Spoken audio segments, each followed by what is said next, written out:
Olá pessoal, sejam bem-vindos a mais um vídeo aqui do canal. Para quem não me conhece ainda, eu me chamo Eduardo. Não deixa de se inscrever aí embaixo para estar acompanhando os próximos vídeos do canal. Eu sempre estou falando aqui sobre as minhas leituras, né? Sejam elas de quadrinhos ou livros, mas também filmes, séries, enfim, conteúdo geek. Então não deixa de se inscrever para estar acompanhando tudo isso. Quem já é inscrito, seja muito bem-vindo também. Já deixa seu like para ajudar o vídeo a engajar. E no vídeo de hoje nós estaremos falando sobre o filme O Conto da Princesa Kaguya, produzido pelo estúdio Ghibli.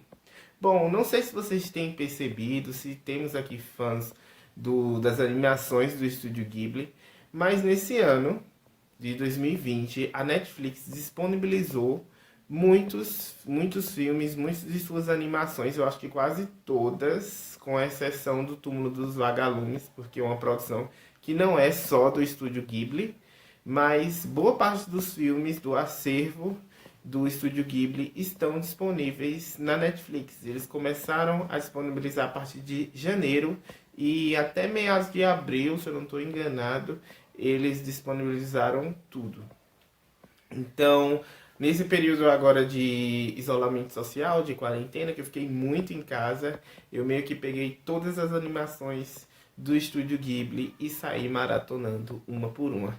Quem me segue já lá no Instagram, né, já deve ter visto os textos e resenhas que eu tenho liberado sobre tais animações. Sempre que eu assisto, eu vou lá e acabo escrevendo alguns comentários sobre o que eu achei de cada filme.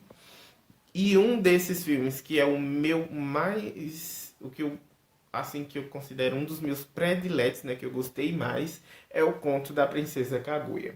Porque ele não vai se tratar apenas de uma animação de aventura, sei lá, que um romance, ele vai muito além disso. Não que os outros filmes do estúdio Ghibli não façam isso muito bem, né?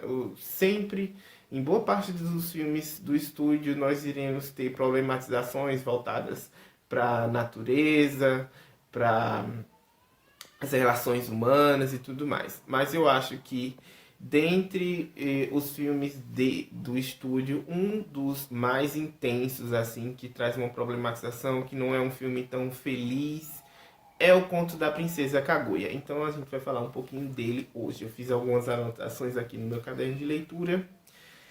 E vamos lá, ele é uma produção do estúdio Ghibli, né? Ele foi escrito por Isao Takahata, e foi lançado em 23 de novembro de 2003, né? Esse filme, desde seu lançamento, ele foi um sucesso. Já na primeira semana, ele ficou em primeiro lugar no Japão. E daí, então, foi só sucesso. Foi só premiações, entrou em várias e várias premiações e concorreu a muitos prêmios também. Então, é um filme no padrão Estúdio Ghibli, renomado. Ele vai se tratar, ele é uma, como é que eu posso dizer, uma adaptação de um conto folclórico muito popular do Japão, chamado O Conto do Cortador de Bambu. A história em geral, nós teremos já no início um cortador de bambu, que ele vai estar lá fazendo o trabalho dele, até que ele percebe que tem um bambu um tanto quanto diferente, que ele brilha, está saindo uma luz dentro desse bambu. Quando ele vai olhar, ele se aproxima, né, curioso, coisa do homem mesmo fazer isso, ele acha um bebê.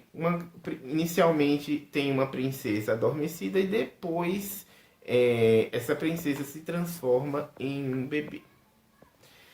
Esse cortador de bambu, ele entende que essa princesa é um ser divino que foi mandado dos céus para mudar toda a vida dele e também a raça humana. Então ele passa a chamar essa garotinha de princesa, né? E tratá-la ela como uma filha. Ele leva para casa, apresenta a esposa e tal, e eles adotam esse bebê como sua filha. À medida que o filme vai se destrinchando, percebe-se que a princesa Bambu ela vai crescendo muito rápido. O amadurecimento dela é diferente das outras crianças. Do nada ela vai dormir, ela acorda, ela já está maior. ou ela já está com outra forma de ver o mundo, e por aí vai. E também ao longo do tempo, sempre que ela está evoluindo, misteriosamente o cortador de bambu vai achando riquezas no aonde ele achou ela. Primeiro ele acha sedas, se eu não estou enganado, são as sedas que aparecem primeiro. Depois ouro, enfim. Ele vai achando riquezas e ele meio que subentende que essas riquezas são para a princesa, porque são delas mesmo, e que é para dar o melhor tipo de vida que existir para ela. Até aí tudo bem, tudo bom. A menina vai crescendo, vai se ambientando onde ela vive, né? Que inicialmente é um local pobre, né? Cria laços de amizade e ela se sente muito bem, se sente muito feliz por estar ali, num ambiente simples. Porém, o pai dela, né? O cortador de bambu, ele, à medida que vai surgindo essas riquezas, o olhar dele passa a mudar, como típico de todo homem, né? Ele passa a entender que eles precisam mudar de vida, eles precisam ir para o luxo, eles precisam ir para a capital, onde tudo acontece. Inclusive, eles precisam se transformar a própria realeza. Eles se mudam para a capital e eles já denominam a garota, né, Bambu, como a princesa Bambu, tem um nome lá específico.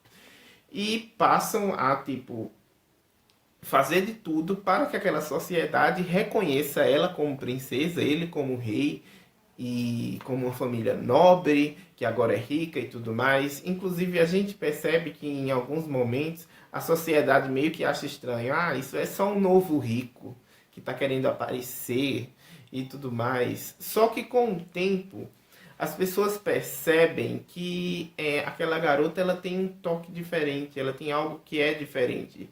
E passa a surgir vários pretendentes que querem se casar com ela. E o pai dela acha muito bom, porque ela vai casar com um outro príncipe, com um pretendente muito bom. Só os homens mais ricos da corte estão procurando por a princesa. Então vai ser muito bom. Finalmente ele vai conseguir realmente ser um nobre. Porém ela não tem interesse. Ela simplesmente não quer casar. E aí que a gente passa a perceber as problematizações dessa história. Eu não vou continuar falando porque eu não quero falar spoilers, apesar que eu dei uma ideia geral de como o filme meio que ocorre.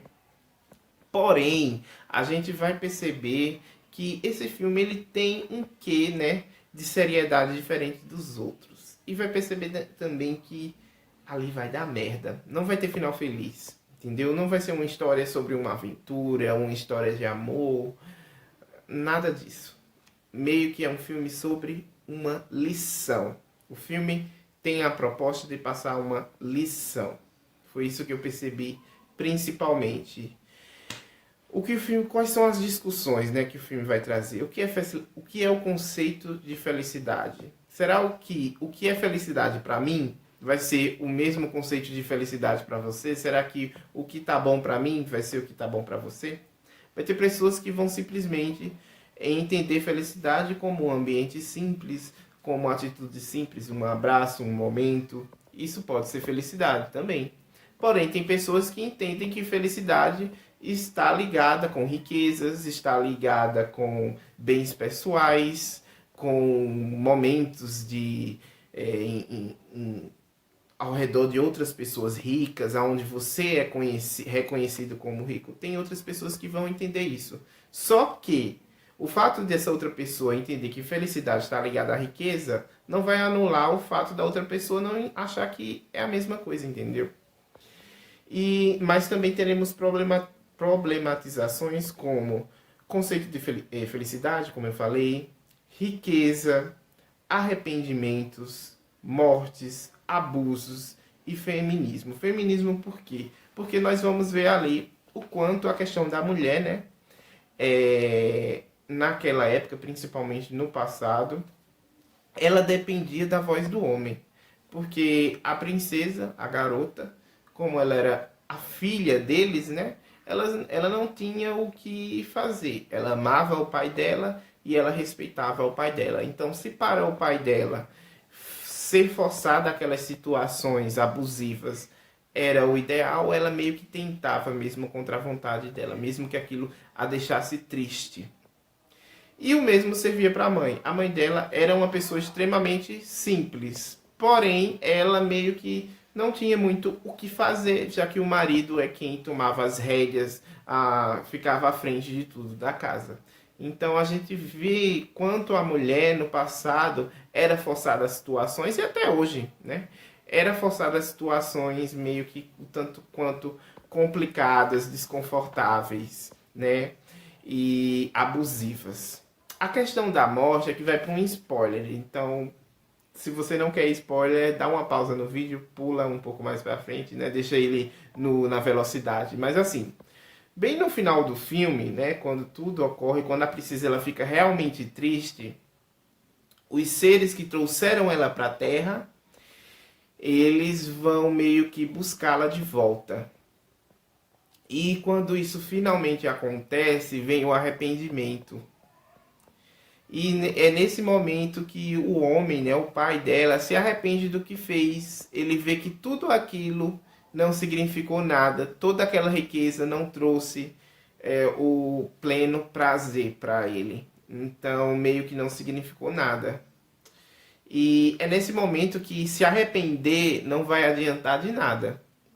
Às vezes a gente fica pensando assim, a gente tem um tratamento ruim com determinada pessoa, ou trata um parente mal, um amigo mal, mas quando essa pessoa tá doente, tá perto, tá com o pé na cova, em outras palavras, a pessoa simplesmente se arrepende. Só que arrependimento não vai curar. E é bem isso que ocorre. O cara lá, ele vai implorar para ir junto. A gente vê isso principalmente quando alguém morre, que as pessoas dizem, ai, eu queria ir junto, me leva junto. Só que, tipo, não vai adiantar.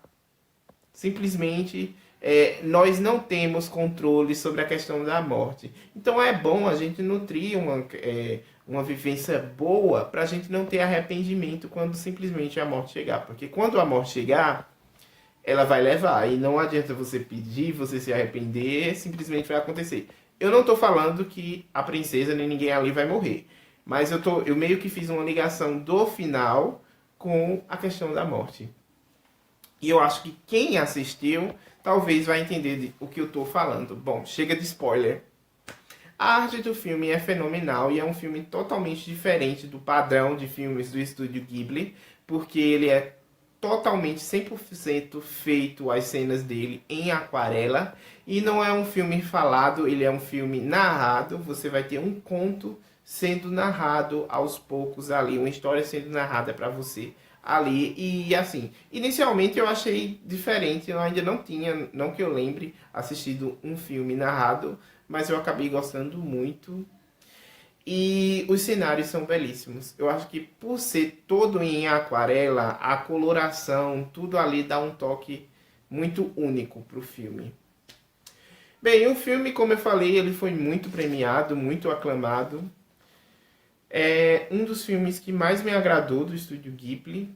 Eu acho que o estúdio Ghibli tem muitos filmes bons e com muitos questionamentos, com muitas reflexões simplesmente incríveis. Mas o Conto da Princesa Kaguya, assim, quando eu assisti eu fiquei, nossa, que filme. E assim, eu gostei muito. Me falem aí se vocês já assistiram esse filme.